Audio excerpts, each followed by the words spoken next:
Hola, bienvenidos y bienvenidas a su programa Tus Derechos. El día de hoy vamos a conversar con una experta y un experto sobre el derecho a la participación que tienen los niños, niñas y adolescentes en la toma de decisiones que les afectan. Vamos a ver con bastante detalle durante el programa, por ejemplo, cómo esto se traduce en su participación en casos, por ejemplo, judiciales. Para eso tengo el gusto de presentar a Mónica González Contró, quien es investigadora del Instituto de Investigaciones Jurídicas de la UNAM, especializada en los derechos humanos y derechos de niñas, niños y adolescentes. Es profesora de asignatura de la Facultad de Derecho y coordinadora del diplomado sobre el derecho a la no discriminación. Ha sido secretaria académica del mencionado instituto y abogada general de la UNAM. Bienvenida, Mónica. Muchísimas gracias, un placer estar aquí. Y también con mucho gusto presento a José Miguel Macías Cruz, coordinador de participación pública y política de la niñez en Save the Children México, en especial el derecho a la educación, a una vida libre de violencia y participación protagónica de la niñez y adolescencia. Se ha desempeñado como oficial de protección de la niñez en la misma institución, así como en el desarrollo de contenidos y estrategias pedagógicas dirigidas a niñas, niños y adolescentes y personas adultas en temas de enfoque de derechos de la niñez. Cultura de paz, crianza con ternura, participación de la niñez, desarrollo evolutivo de la niñez, entre otros. Bienvenido, Miguel. Muchísimas gracias, con un placer de estar aquí. Bueno, pues encantado de recibirles y me gustaría empezar la conversación contigo, Mónica. ¿De qué estamos hablando cuando hablamos de la participación de niñas, niños y adolescentes en las decisiones que les afectan? Pues muchas gracias. Me parece muy pertinente el tema y quisiera empezar con, digamos, una afirmación. El derecho a la participación de niñas, niños y adolescentes constituye un derecho que implica el ejercicio de la ciudadanía.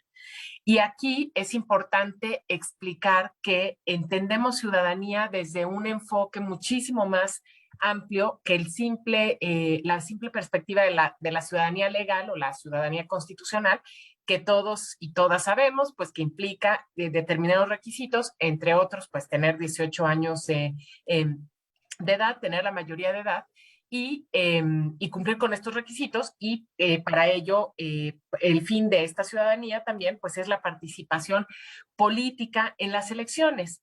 Pero en los últimos años y precisamente a raíz de la discusión sobre los derechos de niñas y niños, se ha venido ampliando este concepto de ciudadanía y se ha propuesto que podemos entenderla de una manera mucho más abarcativa, mucho más amplia, que no se agota en un ejercicio electoral, como es el caso de la ciudadanía legal, sino que tiene que ver pues con la posibilidad de hacer oír la voz, ¿no? De dar una opinión en los asuntos que le afectan, que es una de las características, pero que no se debe limitar, por ejemplo, a lo que tradicionalmente hemos nosotros ubicado como los ámbitos de la infancia y la adolescencia, que es la familia, la escuela, sino que tiene que trascender a la comunidad, ¿no?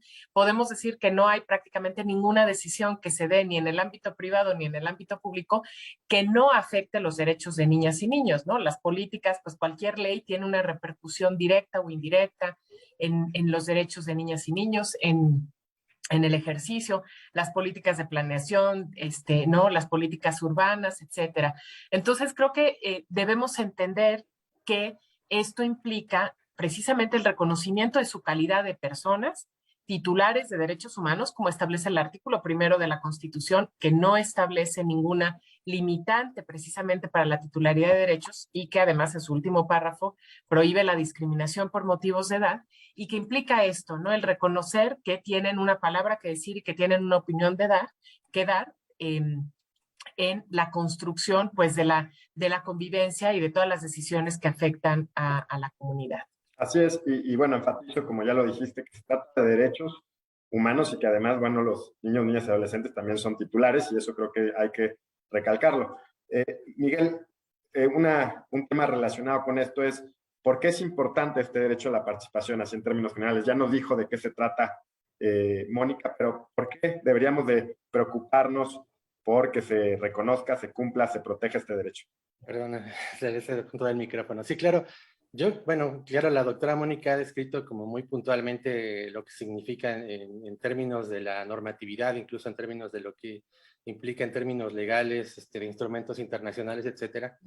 Pero también pienso, o como complemento, pienso que hay un significado muy importante en el reconocimiento de las niñas, niños y adolescentes como sujetos de derechos que tiene que ver con la posición que los niños, niñas y adolescentes toman en una comunidad, en una sociedad, en un grupo humano en general. El hecho de tener voz y de que esa voz sea escuchada y tomada en cuenta, trae consigo de manera implícita un reconocimiento de esa persona como una persona válida, de una persona con una palabra que es relevante, con unas ideas que son importantes de tomar en cuenta, con una posición en el mundo que es legítima, digamos, ¿no? Que es legítima y que tiene una posición específica en el mundo, en ese espacio y tiempo. Porque las niñas y niños son sujetos, son individuos, son personas, son seres humanos, con unas características específicas que están condicionadas, digamos, inicialmente por la cronología, ¿no? Por su edad. Es decir, son niñas y niños de acuerdo a la edad que tienen.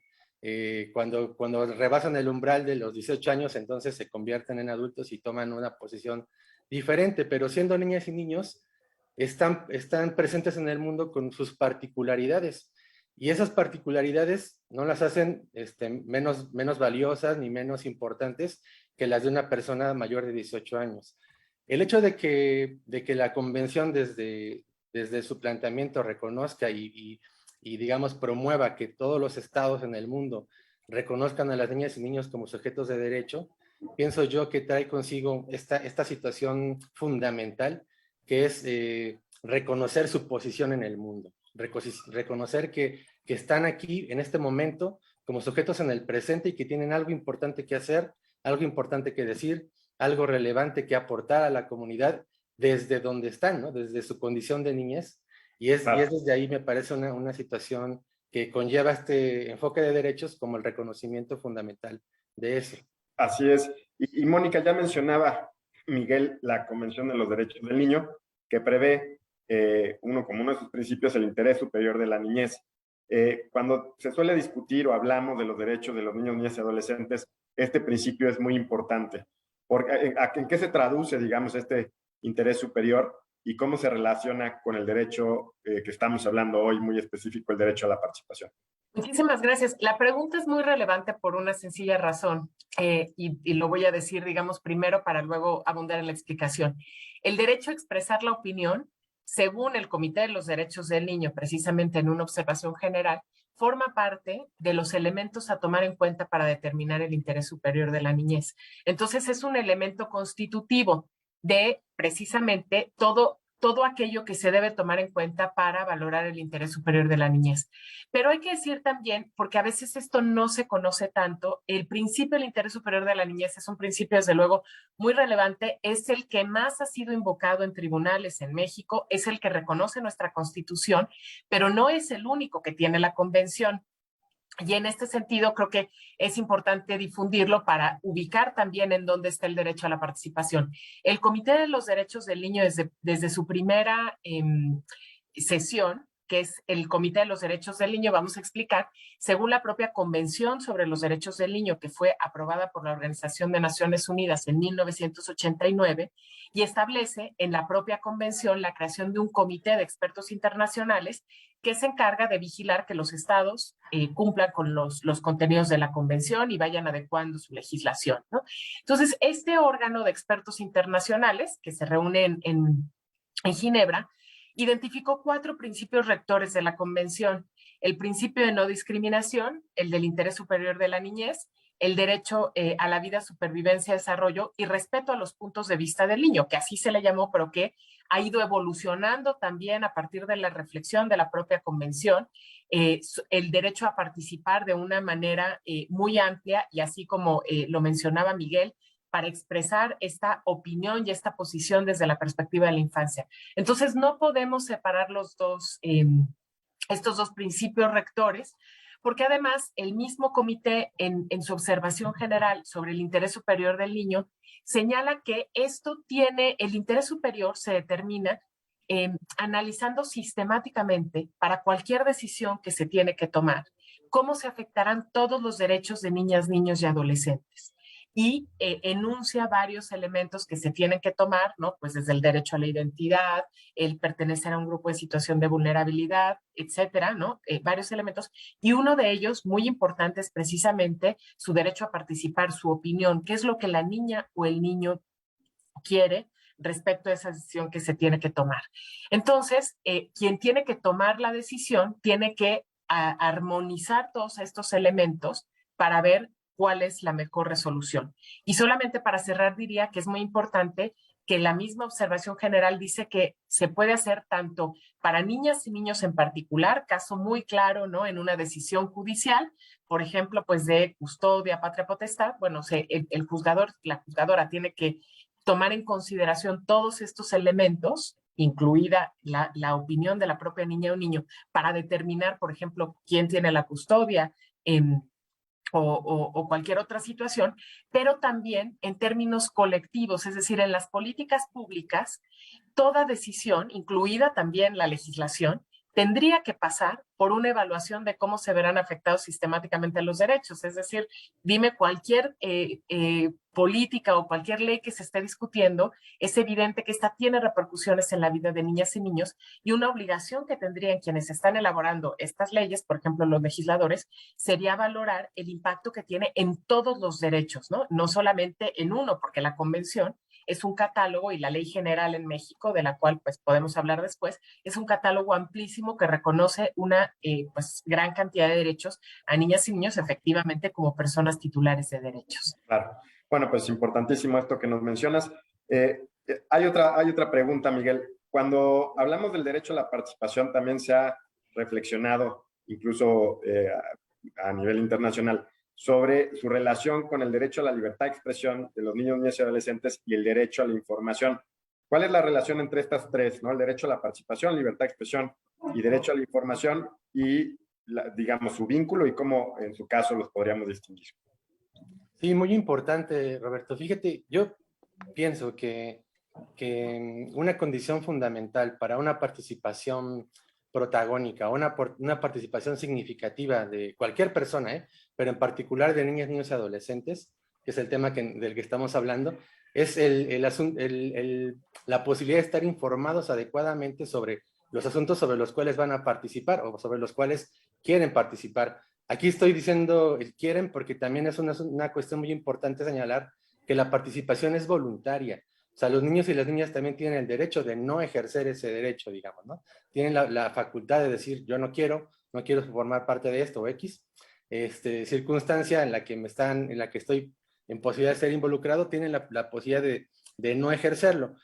Entonces, sin embargo, cuando tienen la voluntad y cuando tienen la posibilidad y el ánimo de participar en un espacio, puede ser como señalaba la doctora Mónica, en espacios individuales como en procesos judiciales o en espacios colectivos como dentro de la participación pública y política de la niñez, los niños y niñas que toman parte de esto deberían de estar como primer paso fundamental informados e informadas de en qué están participando, ¿no? De qué estamos hablando, en qué espacio vamos a tomar parte, quiénes son los interlocutores con los que vamos a hablar, sobre qué temas vamos a participar en el diálogo o en el espacio en el que se nos esté invitando a tomar parte. Sin una información adecuada, la participación no puede ser significativa, porque entonces no tienen las personas, y en particular las niñas y niños, elementos suficientes para que su opinión esté construida de una manera, digámoslo, significativa desde la construcción propia, ¿no? Desde la elaboración propia. Más allá de que hemos visto en las experiencias cotidianas o cercanas de participación simbólica, espacios donde se les invita a decir algún discurso elaborado por personas adultas y ustedes solamente léanlo, formen parte del cuadro, ¿no? de simbolismo de la participación, y ahí pues hay una participación simulada, pero no informada, ¿no? Y entonces la relación entre la información y la posibilidad de expresar las ideas que he construido a partir del conocimiento de eso en lo que estoy participando, pues es simplemente básico, ¿no? Es simplemente fundamental para que entonces las niñas y niños tengan experiencias significativas de una participación que se tome en cuenta, debido a que está constituida por una construcción propia de cualquier asunto que se esté tratando en el espacio en el que forman parte. Claro. Bueno, normalmente en algunas ocasiones, Mónica, se piensa que el Estado, para proteger o garantizar derechos, basta con que se abstenga de hacer algunas cosas. Pero en el caso de los derechos de los niños, niñas y adolescentes, pues también el Estado tiene la obligación de hacer cosas positivas, digamos, tiene que tomar medidas. ¿En qué caso, de qué medidas podríamos estar hablando, digamos, para ejemplificarle al auditorio qué tipo de medidas tendría que tomar proactivamente el Estado para que este derecho a la participación se concrete, se haga realidad? Pues muchísimas gracias. Es una pregunta muy relevante porque a veces pensamos, ¿no? Hay esta impresión de que, pues, efectivamente los derechos implican solamente un deber de abstención o que, pues, los tratados internacionales obligan únicamente, pues, en el Estado a lo mejor de dar algunas prestaciones, pero se deja de lado algo muy importante, ¿no? Y que además está recogido en el artículo 1 constitucional, que precisamente habla de proteger, respetar, promover, proteger, respetar y garantizar los derechos, ¿no? Y cada uno de estos verbos implica acciones muy importantes que tienen que llevar también a combatir ciertas prácticas sociales que impiden el ejercicio de los derechos, ¿no? Y esto es especialmente claro en el caso de niñas y niños, ¿no? Y en el caso del derecho a la participación, no solo debe promover espacios y crear, no solo promover espacios de participación. Me parece que el Poder Judicial ha sido pues un espacio en donde ya más o menos no está establecido cómo se debe escuchar a niñas y niños. La Corte tiene este protocolo muy útil para involucrar a niñas, niños y adolescentes, pero tenemos que dar un paso más allá hacia las políticas, hacia algo mucho más público que trascienda estos ejercicios, como decía Miguel, simbólicos, de participación simbólica, ¿no? Y entonces no solamente tiene que crear estos espacios, que muchos, digamos, tenemos pues los parlamentos infantiles, las consultas del INE, pero que todavía constituyen ejercicios de participación incompletos. Porque si bien, por ejemplo, pues los niños van de manera en el año concurrente con las elecciones a expresar su opinión, no hay un ejercicio de devolución de los resultados de esa participación, ¿no? Y esto es también importantísimo en el caso del derecho a la participación. Todas y todos participamos para algo, para que nuestra voz se escuche y para que las cosas cambien. Si participamos políticamente es para que el candidato que tuvo mayor número de votos, pues sea quien tenga un escaño en el Congreso, en fin, quien sea gobernador, etcétera. Y entonces, en ese sentido, todavía tenemos pues que falta esta otra parte de cómo se va a traducir el resultado de esta participación, ¿no? Para que no se quede precisamente en lo meramente simbólico o un ejercicio educativo, que también esta visión de un ejercicio educativo me parece que es una visión equivocada, porque es un ejercicio de participación, es en sí educativo, pero no necesariamente al revés, ¿sí? Si las niñas y niñas participan y su voz se escucha y se traduce en una política pública, en una ley, entonces, bueno, claro que es formativo eso, pero si el fin es solamente la educación, no necesariamente estamos expresando participación. Entonces, me parece que estos ejercicios tienen que completarse. Lo mismo también en el ámbito colectivo, en el privado. Hemos tenido también esfuerzos importantes, por ejemplo, de sentencias accesibles a niñas y niños, es decir, este es otro ejercicio de devolución. La jueza o el juez que está decidiendo tiene que decirle, ¿no?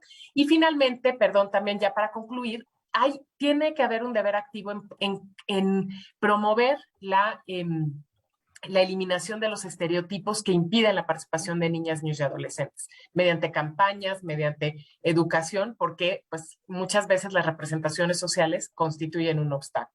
Sin duda, y podremos seguir hablando de eso en el siguiente bloque. Es momento de hacer una primera pausa. Les recuerdo a quienes nos escuchan que estamos platicando sobre el derecho a la participación de niños, niñas y adolescentes en las decisiones que les afectan, en procesos judiciales, etcétera, y que nos pueden mandar sus comentarios a mi cuenta de Twitter, rmiembro1, o a la cuenta de Twitter de Justicia TV. Ya regresamos.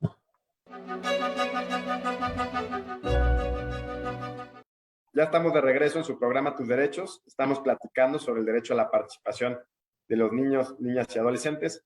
Miguel, me gustaría retomar la conversación contigo y que nos dijeras, nos contaras cómo funciona esta participación atendiendo a la edad, a la madurez, qué otro tipo de condiciones o características se toman en cuenta para, en su caso, si es que es así, diferenciar, digamos, la opinión de un niño de 3 años a un chico de 16, etc.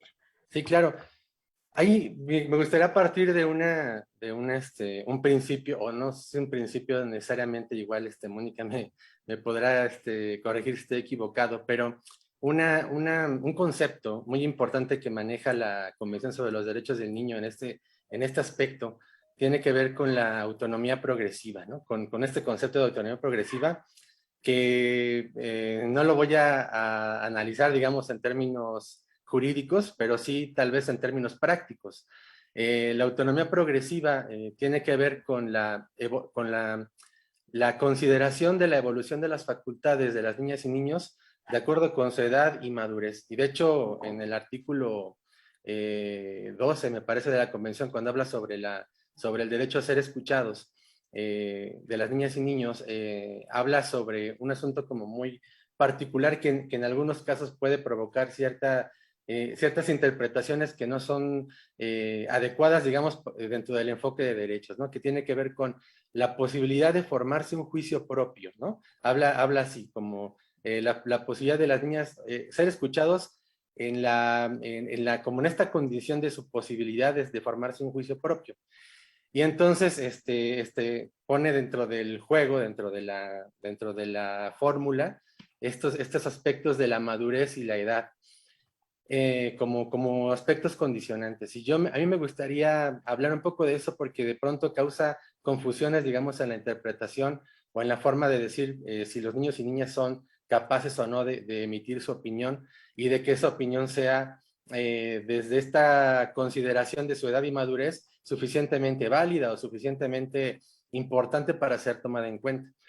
Una cosa que el propio Comité de los Derechos del Niño en la observación general número 12 señala es que no hay ningún límite de edad para la participación de niñas, niños y adolescentes, para que esa participación sea válida, sea importante, sea significativa.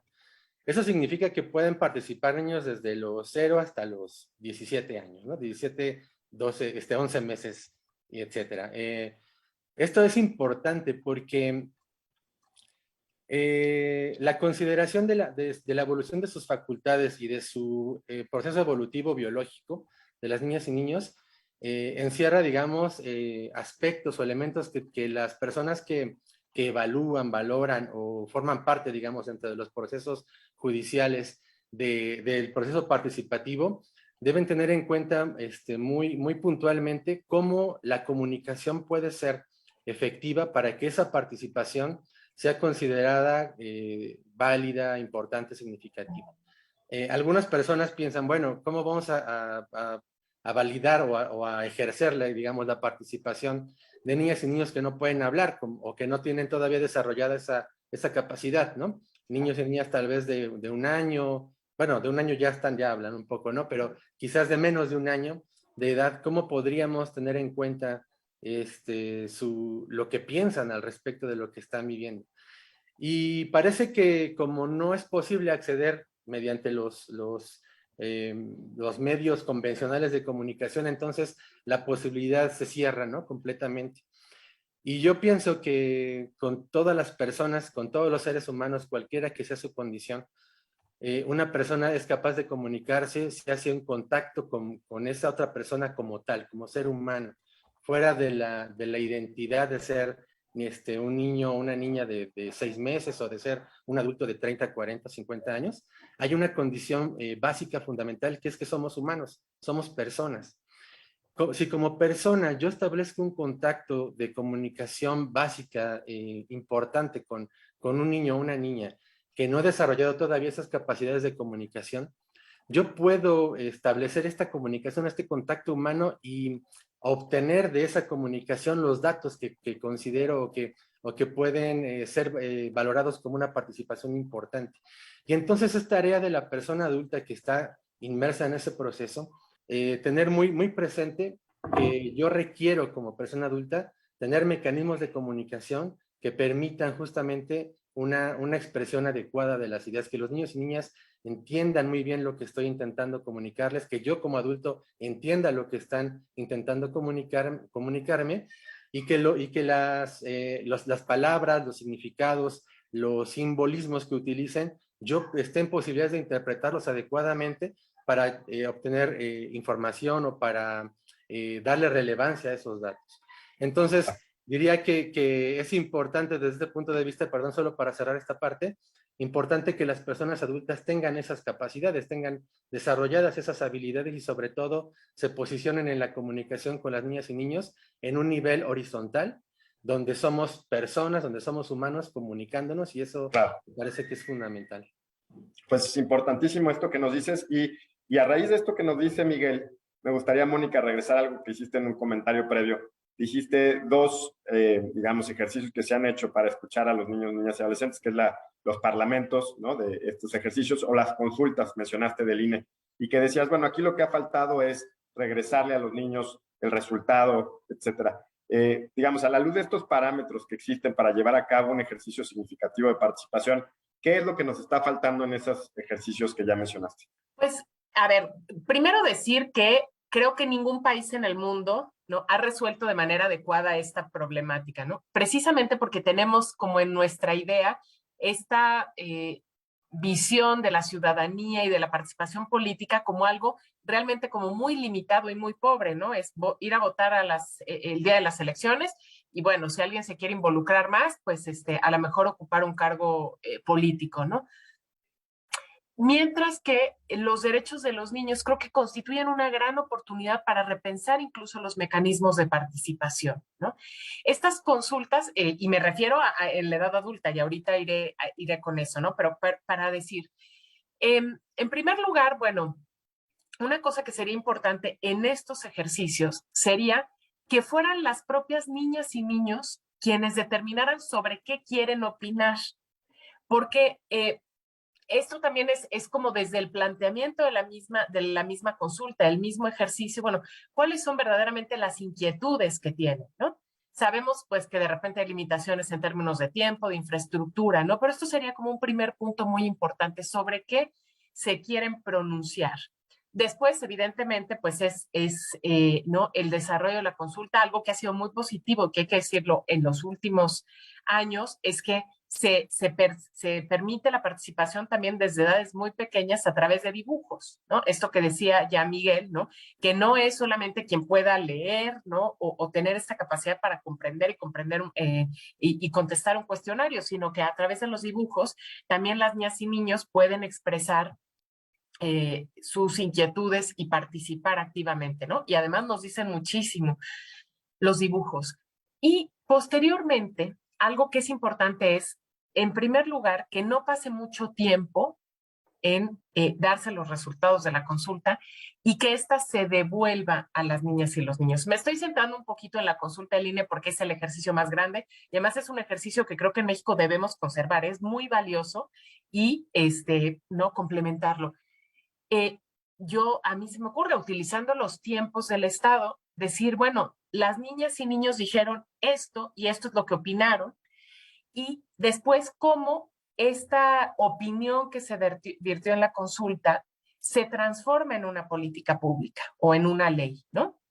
Entonces, nos falta como esta parte que es un poco más compleja, porque pues en el caso de la participación política electoral, pues nosotros vamos, ¿no? Y ese día en la noche nos dicen quién es el candidato que va siendo puntero, la candidata, y entonces sabemos que nuestra participación contó, ¿no? Porque nos vemos reflejadas y reflejados ahí. Evidentemente, por procesar una consulta es un poco más complicado, pero estos mensajes permanentes de decir, bueno, se hizo, los resultados fueron estos, y este fue el resultado final en una política pública, ¿no? Creo que nos falta sobre todo la última parte, el que las autoridades de los niveles de los poderes de la Unión, ¿no?, especialmente el legislativo y el ejecutivo, tomen esa consulta y digan, bueno, las niñas y niños nos están reclamando voy a decir alguna cosa que se me ocurre, más espacios públicos. Bueno, pues, o sea, ¿qué voy a hacer en consecuencia? Pero además, ¿cómo voy a transmitir que yo estoy tomando estas decisiones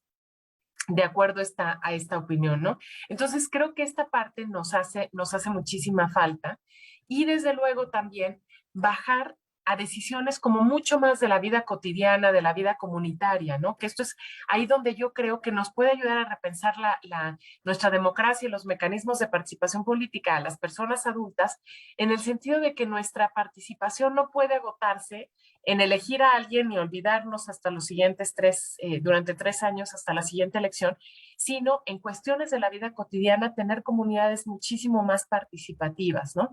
Claro.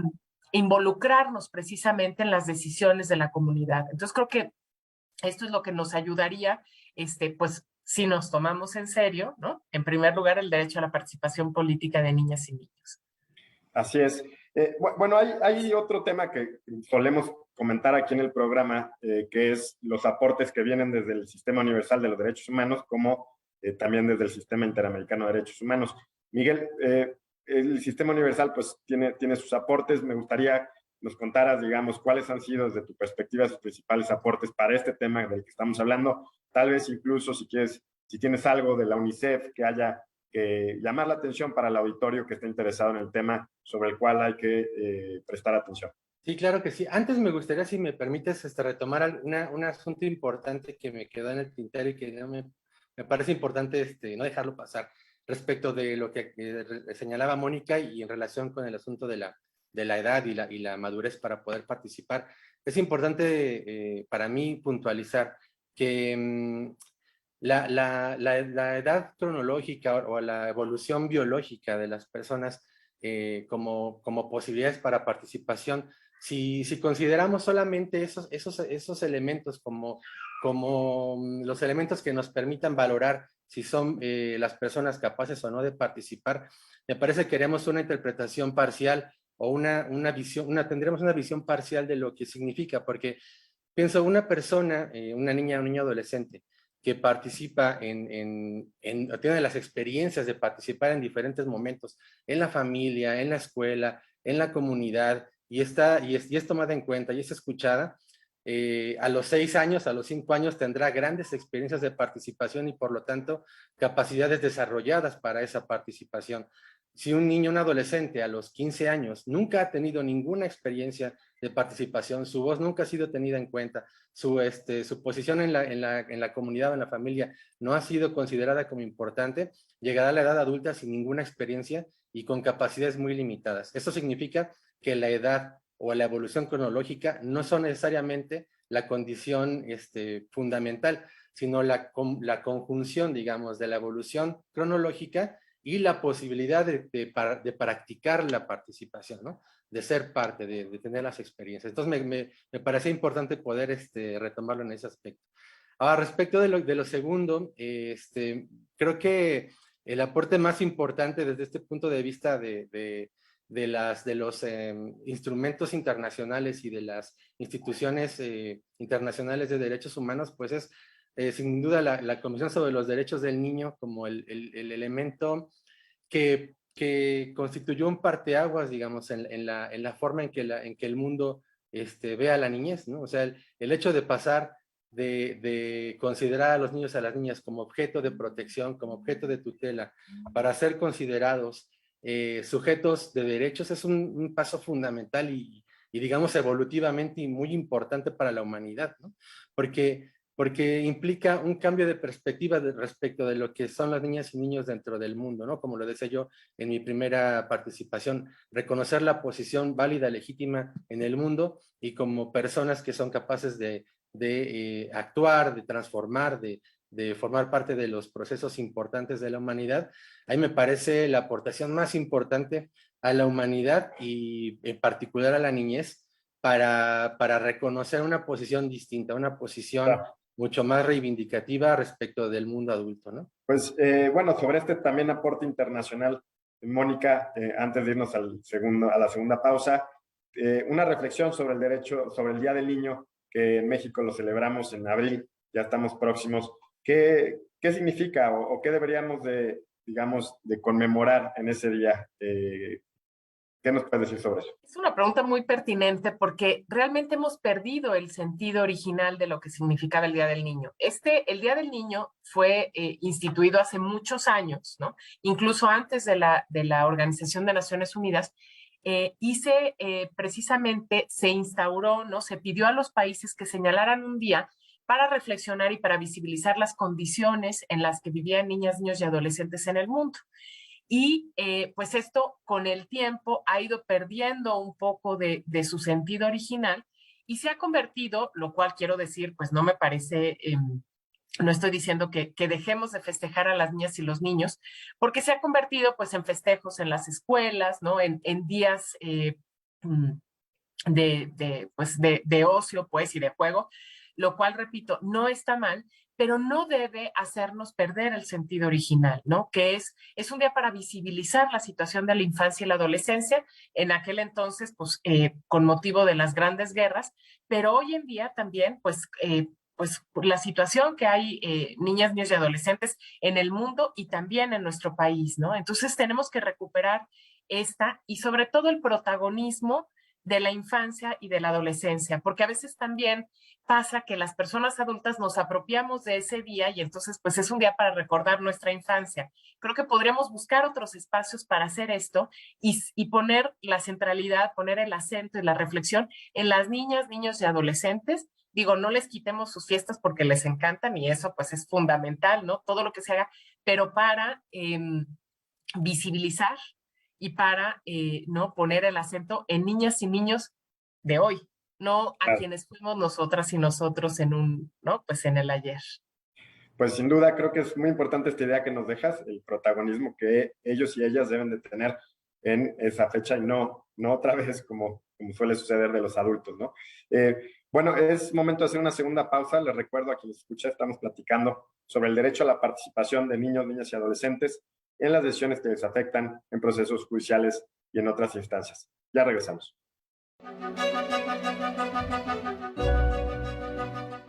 Ya estamos de regreso en su programa Tus Derechos. Estamos conversando con una experta y un experto sobre la participación, sobre el derecho a la participación de niños, niñas y adolescentes. Miguel, para retomar la conversación contigo, en México tenemos una ley general de los derechos de los niños, niñas y adolescentes y se prevé además el derecho a la participación.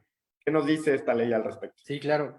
Pienso que justo la Ley General de los Derechos de Niñas y Adolescentes es un instrumento bien importante en materia legislativa en México y como para el objetivo de garantizar los derechos de las niñas y niños, la Ley General aglutina muy bien como todos los derechos que son importantes y que, digamos, pienso yo, no sé, igual, Mónica tiene una mejor lectura de esto, pero pienso yo que la Ley General hace como una especie de interpretación o lectura de la propia convención y la aterriza a las circunstancias y las condiciones específicas de México e incluso la ley general ya considera el derecho a la participación como un derecho específico, ¿no?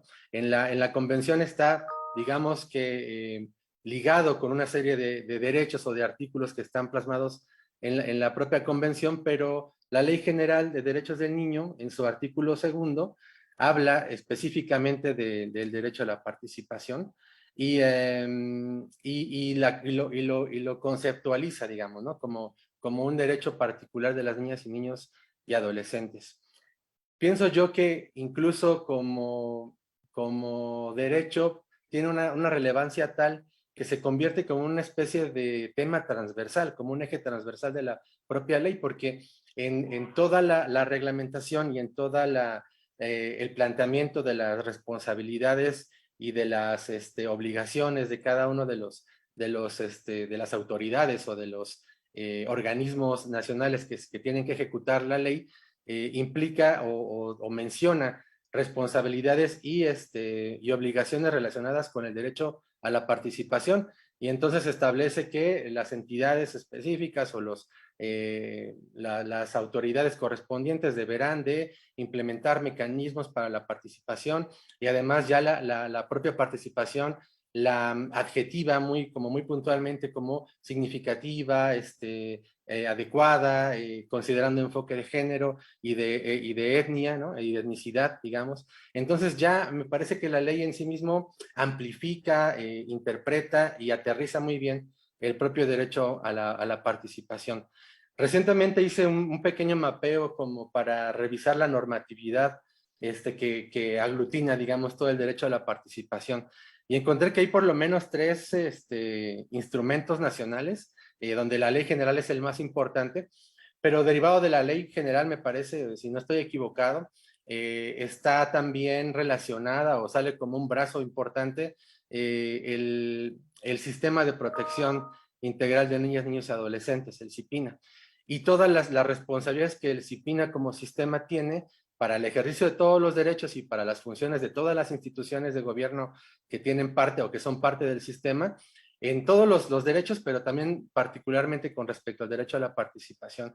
Y entonces, por ejemplo, no solamente la ley general plantea toda esta normativa de la participación, sino también el llamado PRONAPINA, que es el Programa Nacional de Protección Integral de Niñas, Niños y Adolescentes. Tiene un objetivo prioritario número 4, relacionado con la participación, donde incluso trasciende, yo pienso, el propio derecho a la participación como un aspecto relacionado solamente con niñas, niños y adolescentes, sino que plantea un cambio de paradigma en la forma, y que tiene que ver con la actuación de todas las personas involucradas, ¿no? Con personas adultas, niñas, niños y adolescentes, y plantea el cambio de paradigma respecto de la forma de ver a las niñas para encaminarse como más efectivamente hacia el enfoque de derechos. Entonces, pienso que normativamente hay un paraguas muy importante de normatividad para garantizar la participación de niñas y niños. La cuestión o el cuestionamiento es cuáles son las herramientas de aplicación que tenemos, ¿no? Que tenemos disponibles, de manera que eso se haga efectivo en la práctica.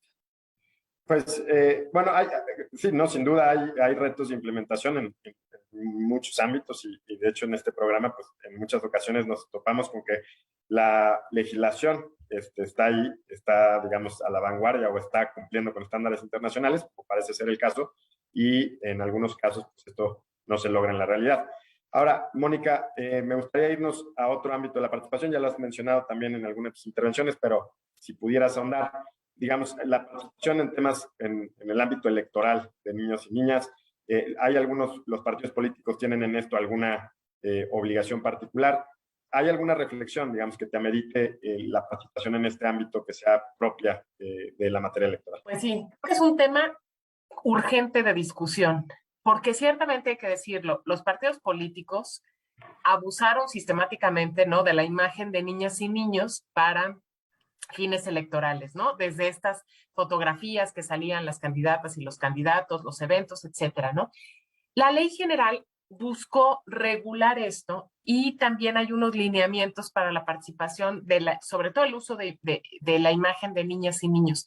Pero creo que estos lineamientos han pasado al otro extremo, ¿no? Y entonces hay incluso sentencias del Tribunal Electoral que limitan la participación o el uso de la imagen cuando la niña o el niño manifestó estar de acuerdo por no cumplir con los requisitos de la ley en un evento electoral, ¿no? Entonces creo que es urgente discutir porque nos centramos en si pueden aparecer los niños en actos de campaña, en las redes sociales, esto se vuelve complicadísimo, y no nos vamos a lo fundamental, que es precisamente de qué manera participan para construir las plataformas electorales, porque hay un error profundísimo de pensar que las niñas y los niños son ajenos al proceso electoral, y yo invito a cualquier persona que nos esté escuchando a que se vaya a una escuela primaria, ¿no?, en proceso electoral, y les pregunte a las niñas y niños, y todas tienen una opinión, alguna más informada, menos informada, dependiendo de la exposición a los medios y también el ambiente en el que se desenvuelven,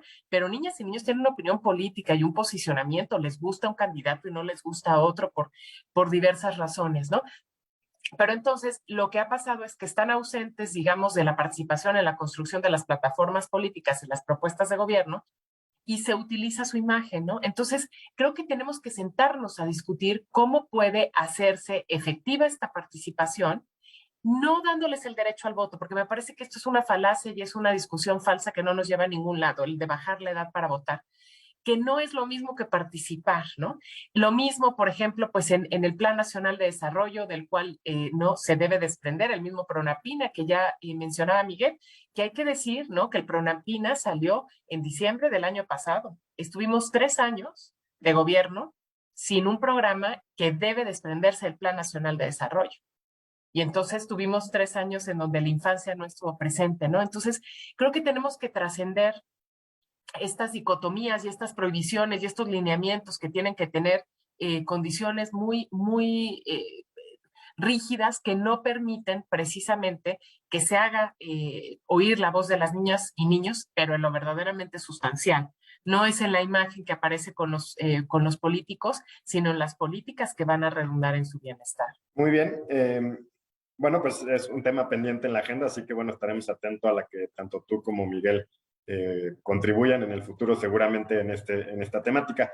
Antes de irnos a conclusiones, reflexiones finales, me gustaría hacerte una última pregunta, Miguel, que digamos se sale un poquito del tema, pero está relacionado con los derechos de niños, niñas y adolescentes. La vuelta a la escuela en la pandemia ha sido importantísimo. Creo que, digamos, aprovechando tu expertise, ¿qué tienes que decir sobre eso? Digamos, creo que ha sido fundamental, es una discusión que ha estado en la esfera pública en los últimos meses y que, bueno, afortunadamente la mayoría de las escuelas ya están de regreso, pero bueno, todavía hay algunos pendientes. Sí, es muy importante lo que planteas, Roberto. Pienso que justamente en condiciones extraordinarias como la que nos encontramos con la pandemia, es cuando surgen como los elementos que nos hacen ver a qué distancia estamos de considerar a las niñas y niños como sujetos de derechos, ¿no? A qué distancia nos encontramos de realmente considerarlos como interlocutores válidos y legítimos. Pienso que en la discusión del regreso a la escuela tendría que estar necesariamente la discusión con las niñas y niños. ¿Cómo se sienten para el regreso a clases? ¿Lo necesitan? ¿Es importante para ustedes estar en la escuela? ¿O es más importante en este momento para ustedes estar en casa, sentirse protegidos y protegidas? ¿O la escuela es un espacio suficientemente seguro para ustedes en el que se sienten protegidas, donde se sienten a salvo, ¿no?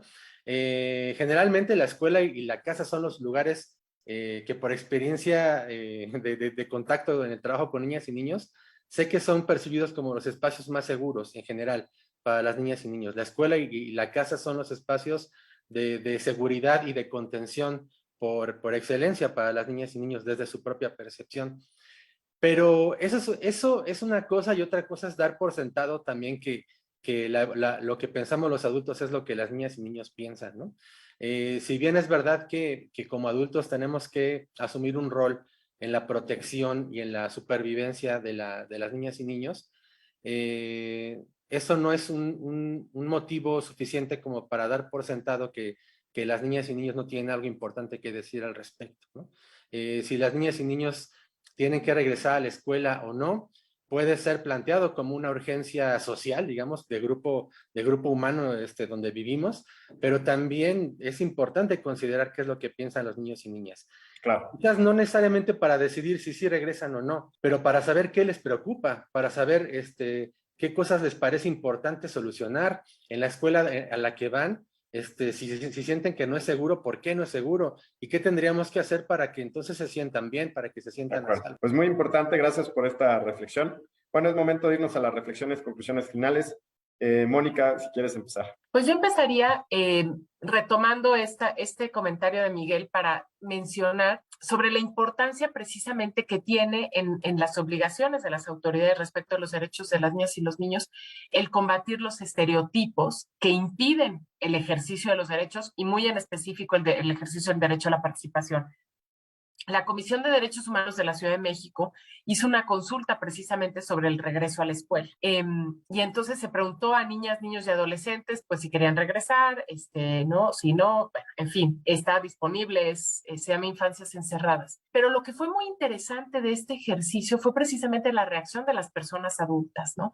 Especialmente en redes sociales, que implicaba y que nos dejaba ver los tremendos prejuicios que hay, ¿no? En donde las personas decían, pero es que a los niños no hay que preguntarles por qué están haciendo ejercicio. Una resistencia social de verdad a escuchar la voz de las niñas y los niños que nos debe de llamar muchísimo la atención, porque eso nos está diciendo que no hemos tenido la suficiente, digamos, habilidad para permear esta idea de que los niños y las niñas son personas y que como personas, ¿no?, están protegidas por el primero constitucional y que no es una cuestión, digamos, voluntaria el si les reconocemos derechos o no en las familias, en las escuelas, sino que pues esto constituye un deber establecido en la ley.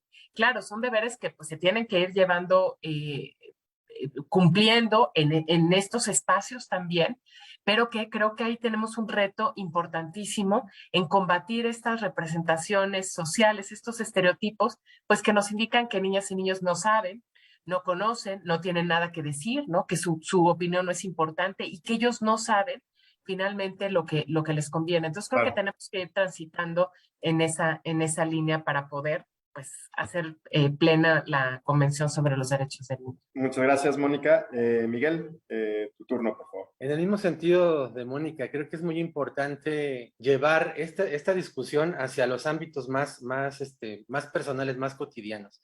Ahora estamos hemos hablado como de toda la normatividad y todas las responsabilidades del Estado y de las organizaciones o de la sociedad civil que trabaja en temas de infancia, pero no podemos dejar de lado, y más bien yo puntualizaría como un aspecto muy importante, que para que el derecho a la participación de las niñas y niños se materialice pronto o tenga prontos avances, digamos, en este sentido, en la implementación, es fundamental lo que ocurre en la cotidianidad de las niñas y niños. ¿Cómo participan en la familia, por ejemplo, ¿no? La propia familia, ¿qué papeles reconoce a los niños y niñas dentro de la dinámica familiar? En las escuelas, ¿qué ejercicios de participación se están desarrollando o no? No solamente, digamos, en momentos extraordinarios como ahora en la pandemia, sino en la cotidianidad, ¿no? Si discuten los aspectos fundamentales de la escuela. Los niños y niñas deberían de estar presentes en las discusiones sobre la educación que quieren recibir, sobre la educación que se desarrolla en el país, porque solamente se invita a los maestros, a los especialistas en educación, para las discusiones sobre el sistema educativo, por ejemplo, pero no se toma en cuenta a la niñez, no se toma en cuenta a las niñas y niños que son finalmente los que desarrollan la educación, quienes la ponen como en práctica, ¿no? En todos los aspectos más cotidianos, la familia, la escuela, la comunidad, las personas adultas y todas las personas que formamos parte, tenemos un papel fundamental para materializar este derecho a la participación de las niñas y niños. No es solamente tarea del gobierno, no solamente que el gobierno tenga políticas o tenga recursos para implementar las políticas, sino que implica o se requiere de manera muy importante un cambio de concepción de todas las personas que formamos parte de esta sociedad respecto de la niñez. Pues muy de acuerdo contigo y con la reflexión también de Mónica, nos dejan algunas ideas para pensar y para hacer también nosotros mismos un ejercicio de reflexión personal. Y además, pues en lo personal he podido aprender mucho en este programa. Les agradezco su presencia y que hayan aceptado la invitación. Y recordarles a quienes nos escuchan que este programa se hace en colaboración entre la Oficina de la Alta Comisionada de las Naciones Unidas para los Derechos Humanos y la Suprema Corte de Justicia de la Nación. Hasta la próxima.